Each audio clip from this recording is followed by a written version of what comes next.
ചലച്ചിത്ര academy chairman രഞ്ജിത്തിനെതിരെ Bengali നടി ഉന്നയിച്ച ആരോപണം ഗൗരവതരമാണെന്നും രഞ്ജിത്തിനെ മാറ്റി നിർത്തി പോലീസ് അന്വേഷണം നടത്തണമെന്നും AIYF നേതാവും ചലച്ചിത്ര അക്കാദമി ജനറൽ കൗൺസിൽ അംഗവുമായ N. അരുൺ ഈ വിഷയത്തിൽ സാംസ്കാരിക മന്ത്രി നടത്തിയ പ്രതികരണം അനുചിതമെന്നും അരുൺ അഭിപ്രായപ്പെടുന്നു. രഞ്ജിത്തിന്റെ രാജി ആവശ്യപ്പെട്ട് AIYF മുഖ്യമന്ത്രിക്ക് കത്ത് നൽകുമെന്നും പ്രതിഷേധത്തിലേക്ക് പോകും മുൻപ് തന്നെ രഞ്ജിത്തിനെ ചെയർമാൻ സ്ഥാനത്ത് നിന്ന് മാറ്റി നിർത്തുമെന്നാണ് പ്രതീക്ഷയെന്നും അരുൺ ജനം ടിവിയോട് പറഞ്ഞു. അത്യന്തം സങ്കീർണമായ ഒരു വിഷയമാണിത്. ഇന്നലെ ഉണ്ടായിട്ടുള്ള വെളിപ്പെടുത്തൽ അത് കേരളത്തിന് തന്നെ അവമാനകരമായി മാറുന്ന ഒരു സാഹചര്യം ഉണ്ടായി.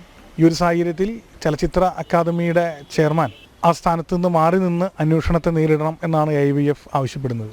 ഗവൺമെൻറ് ഇടപെട്ട് അക്കാദമി ചെയർമാൻ സ്ഥാനത്ത് നിന്നും രഞ്ജിത്തിനെ മാറ്റി നിർത്തിക്കൊണ്ട് അന്വേഷണം നടത്തണം എന്നുള്ളതാണ് AIYFിൻ്റെ അഭിപ്രായം.